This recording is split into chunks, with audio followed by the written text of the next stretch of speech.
he slid the folder across the table like it was toxic. Thin manila, no label, just a smug post-it. Comp final. I didn't open it, not because I was scared, because I already knew. The week before, I'd overheard him whispering near the glass door to HR, didn't even bother checking if I'd left the floor. Elise, she's not going anywhere, he muttered. Single, no kids, no leverage, she should be thanking us. I should have walked in then, should have shattered the illusion that I was invisible. But instead, I let him believe it. Let him keep thinking I was that quiet code ghost who only existed to push features under budget. What Martin didn't know, what no one in that pristine mausoleum of a product department knew, was that the most powerful tool we had wasn't his. Wasn't even the company's. It was mine. I registered the prototype under my name 2 years ago, back when the company shelved the entire compliance AI project due to resource refocus. I was told to scrap it, delete the repo, archive the concept. Instead, I took it home, rebuilt it from the ground up, and patented the damn thing under my LLC, quietly, legally, alone. And then, when layoffs started creeping like mold through the org chart, Martin suddenly changed his tune. Could you bring that little compliance flagger thing back online? Maybe just internal use? I played dumb. Which version? He waved his hand. Whichever works, so I gave him a sandbox version. He rolled it out company-wide last quarter, called it a miracle tool, showed it off to investors, took the credit, and now he sat across from me, waiting for a thank you because my raise got denied. His neck flushed red when I didn't touch the folder. You're lucky to have a job in this market, Elise. He didn't even blink when he said it, like it was protocol, like he'd practiced it in the mirror. I smiled. Martin, I said slowly, do you know what the term non-exclusive license means? He blinked once. Twice, I stood. And just so you're not surprised next month, I added, leaning down so only he could hear, the LLC that owns Clytemnestra just updated its pricing model. I walked out before he could respond. Past HR. Past the interns who'd stopped talking as I passed, out into the parking lot where the air didn't reek of burnt coffee and fake humility. In the rearview mirror, I watched that office one last time. He thought I was bluffing. He'd learn. The invoice hit his inbox at 12:01 a.m. the following Monday. Line item, Clytemnestra S licensing enterprise tier billing cycle, quarterly amount due, $128,000 due date, immediate no warning. No grace period. Just a friendly, airtight contract attached, co-signed 3 months prior by him. Buried in his own paperwork like a landmine he never thought would detonate. He didn't even notice it when he begged for full integration privileges. Said I should bundle everything under one license so legal wouldn't have to pick through it. So I did. In bulletproof legalese, his name, his timestamp, his mistake. I spent the rest of that day sipping a ginger latte from across the street, watching as panic slowly infected the office like a slow gas leak. First came the reply-all email chain titled Urgent, Elise Tool $. Then a flurry of Slack pings I was no longer part of, but my friend Nora in DevOps forwarded me a screenshot with just 4 words from Martin. Who the hell signed this? But my favorite moment? A voicemail from Martin, voiced like he was trying to sound calm, but instead sounded like a wet cat stuck in a Roomba. Elise. Haha. Look, this must be some sort of miscommunication. We'll get this sorted. Just call me back, all right? We've got budget constraints and legal says. Well, you know how they are. We're all on the same team here. I didn't call him back.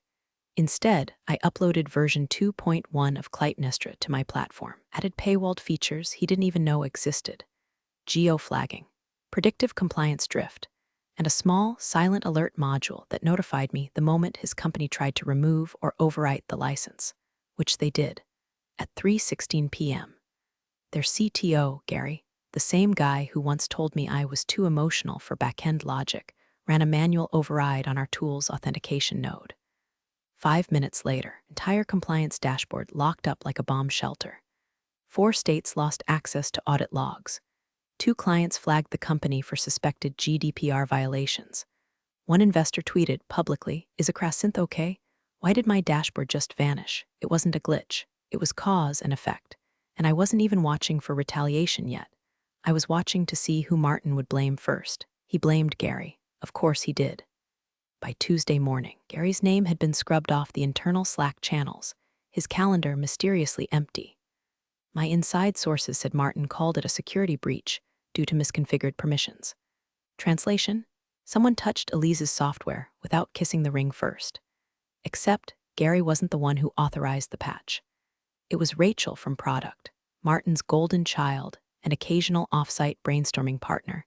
If the rumors from last year's Vegas conference were true, Rachel was the one who quietly pushed a hotfix at 2 a.m., hoping to strip my back-end calls.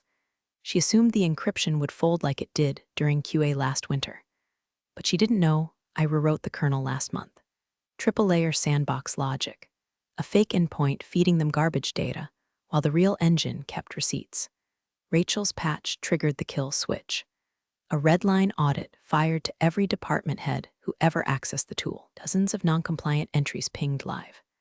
The system flagged shadow files, suppressed API calls, and even better, recorded all admin logins for the last 90 days, including Martin's, especially Martin's. He logged in 34 times under 3 different aliases. 2 of them routed through an external IP.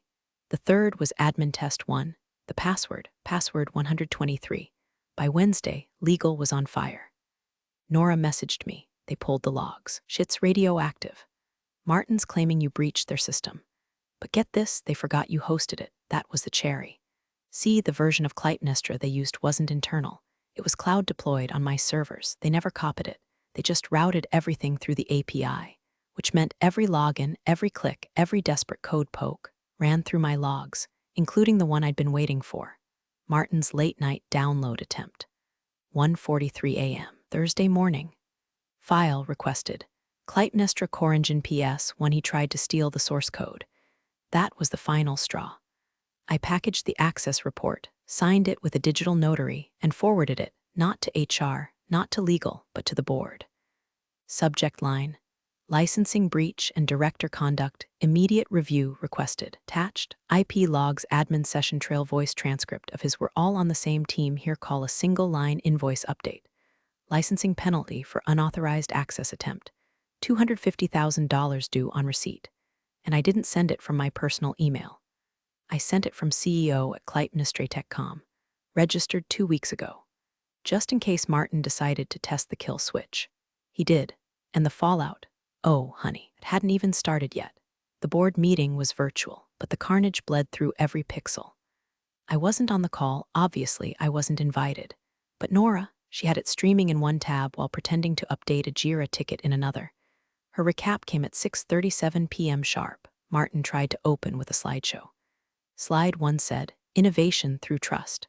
Slide 2 froze. Then the chairman asked, "Do you really sign a $250,000 SAW contract without legal review?" Martin started blaming procurement. Procurement replied with, "You overrode our rejection twice. We have the emails." Rachel tried to jump in. She got muted. Then someone said, "Wait, is Elise the patent holder?" Everything went silent. 3 board members left the call without saying goodbye. But the part that made me actually laugh. Apparently Martin said, with a straight face, that I'd manipulated the company during a vulnerable transition period, that I'd weaponized intellectual property, that I had jeopardized investor trust. It's funny what they call manipulation when it's a woman who saw it coming 3 fiscal quarters ahead. See, what Martin still didn't understand, and probably never would, is that Clytemnestra wasn't just a tool. It was a trap, a Trojan horse, a legal deadfall. Every time they logged in, every time they bragged about in-house innovation, every time they copy-pasted my interface into a pitch deck, they tightened the noose. And now the rope was snapping. That night, I got an alert, a subscription downgrade from their domain. They switched off the enterprise license. Cute. At 2:02 a.m., a burst of requests came in from a suspicious IP in New Jersey, Martin's brother's house. If linked in history was to be believed, we're trying to clone the staging environment, mirror the database, reroute credentials. But I'd been waiting for this. When they hit the last credential check, the entire system triggered a cascading rollback, not just a shutdown, a message. Black screen, white font. 1 sentence, "The Queen does not ask for permission." Then a redirect, www.clytemnestra.com/legacy termination on that page, their signed license. A countdown. Client roster I'd secured using my own tool. Companies they used to own. Clients who liked my backend better than Martin's promises, one of whom already wired a deposit. By Friday morning, Martin's access badge was revoked. I know because he tried to tailgate into the office behind the janitor and tripped the security alarm. They say he yelled something about theft and lawsuit as they escorted him out. But by then, I was on a flight, headed to Seattle, because Clytemnestra had just landed a contract with a fintech group 5 times the size of a crass synth, and they'd asked if I was open to being their CTO. I told them I'd consider it after I watched Martin's kingdom burn. The funny thing about corporate collapse, it doesn't explode, it leaks. The Monday after Martin's dramatic badge-begging exit, a crass synth stock froze for 4 hours. SEC flagged unverified anomalies.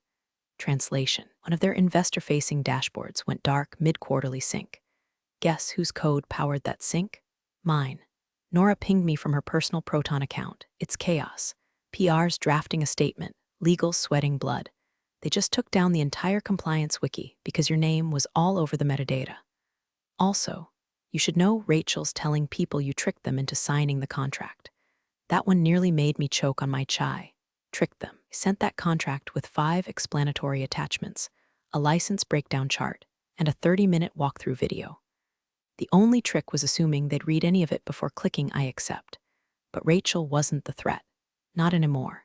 The real threat came in a cease and desist letter delivered to my LLC's office in a crisp white envelope, sealed with trembling male ego. Inside, 3 pages of nonsense. That I had acted in bad faith, that I exploited internal trust, that they were prepared to pursue legal remedies if public statements continued damaging a crass synth's brand. I laughed so loud my dog barked. I didn't reply. Instead, I forwarded it as is to the editor-in-chief of Tech Ledger Weekly. Subject line: attempted silencing after a licensed IP dispute. Here's the paper trail. Attached, the signed license agreement. Email threads where they requested exclusive backend features. Clip of Martin at an all-hands meeting calling the tool our proprietary breakthrough. By noon, Tech Ledger published a piece titled Innovation or Appropriation. The Elise Monahan standoff that's shaking SaaS. It went viral. My LinkedIn exploded. Recruiters, journalists, 3 VCs, a documentary producer. A crass synth social media, silent. Their comments, not. One reply stuck with me. If you steal from the brain, expect to pay in blood. The real twist came that night. Nora texted me, holy shit. He's trying to sell your tool to a Chinese firm. She attached a screenshot, grainy but legible, of an email Martin had forwarded to someone at a firm in Shenzhen. He offered proprietary compliance logic and core source schema, asking for a $3M valuation if it passed internal testing. I read it twice, then 3 more times. Then I called my lawyer. We prosecute for attempted IP export fraud? I asked. He paused. Then he said the most beautiful sentence I'd heard all year. If you give me 72 hours, I'll bury him. It took him 36. By Wednesday morning, Martin's LinkedIn title had quietly changed from Director of Product, a crass synth, to nothing at all. Just a gray placeholder and a timeline gap where his 6-figure ego used to live. But the real masterpiece wasn't the takedown, it was the letterhead. A subpoena signed by federal counsel, with the Department of Commerce seal embossed like a death knell. Subject: preliminary inquiry into unlicensed export attempt of protected IP. Turns out emailing patented U.S. software overseas, software you don't own, to negotiate a backdoor sale. It gets attention. Turns out when you also used your company email, left your metadata intact, and the system logs every login with GPS tagging. Don't just get buried, you get excavated in public. Nora called me in a whisper that afternoon like she was afraid her phone might catch fire. They raided his condo. Not a dramatic raid like khakis and laptops, but the feds took his phone, his home server, even his wife's iPad. She was crying in the hallway, said she didn't even like Clytemnestra. I didn't feel bad. His wife once called me the office girl who does the clicky math. Meanwhile, back at a crass synth, a different purge had begun. Rachel was terminated without severance. Legal head resigned for personal reasons. And the board? Oh, the board was suddenly very interested in my time. They offered me a settlement to resolve the issue. 7 figures. Quiet clause. Walk away. Don't mention it again.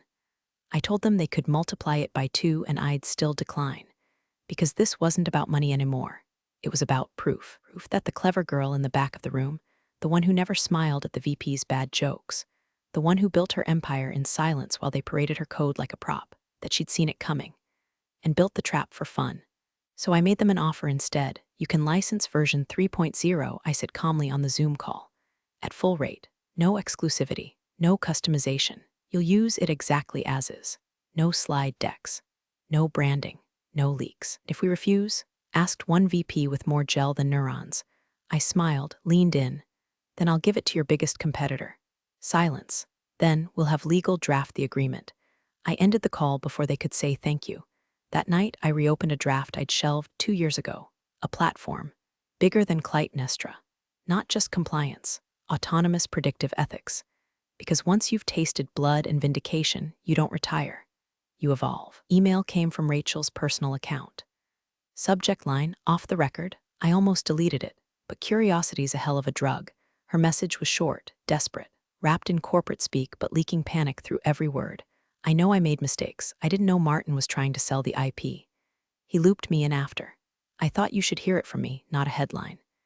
If there's any chance for, I don't know, truce, I'd be open to a call. I stared at it for a while. Then I forwarded it to my lawyer with the note. Add this to discovery. She just admitted knowledge. What Rachel didn't know is that I'd already traced the metadata in the original export attempt. Her digital fingerprint was all over it. The moment she approved that 2 a.m. sandbox patch, she became accessory by design. And as for Martin, well, Martin had gone full roach in the light mode. 2 days earlier, tried to file a retroactive counterclaim at the patent office. Claimed Clytemnestra was developed during employment, and thus subject to shared ownership. Cute, right? Except the original prototype, timestamped, notarized, and versioned, existed on a Git repo I built while furloughed. With time-logged commits, GPS data from my home Wi-Fi, and even a Slack message from Martin himself saying, if legal asks, this is Elise's side project, not ours. Can't gaslight a woman who saves receipts in triplicate. My attorney sent a single-page rebuttal with all the attached evidence and a smiley face in the email footer. Martin's filing was rejected in under 72 hours. But the moment that rejection became public, that's when the real twist kicked in.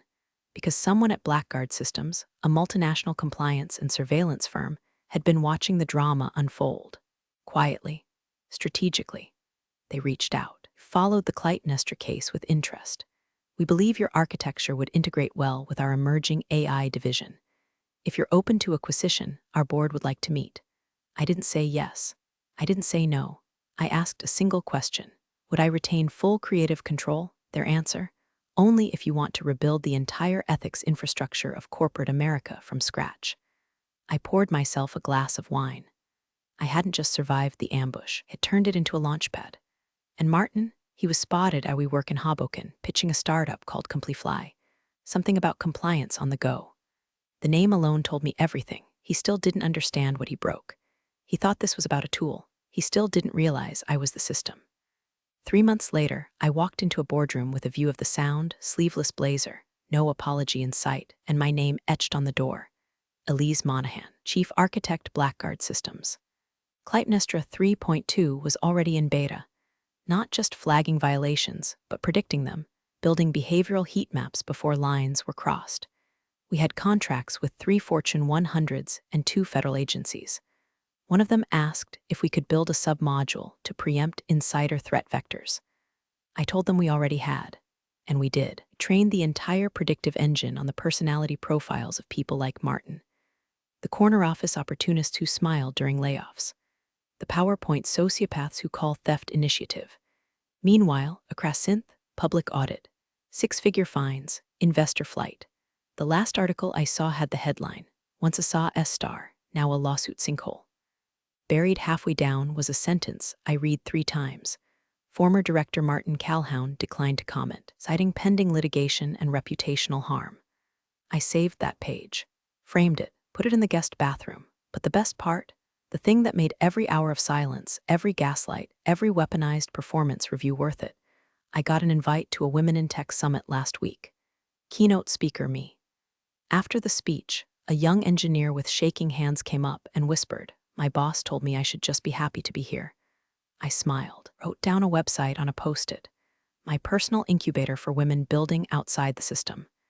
She unfolded it like it was sacred, and then asked, why the name Legacy Kill?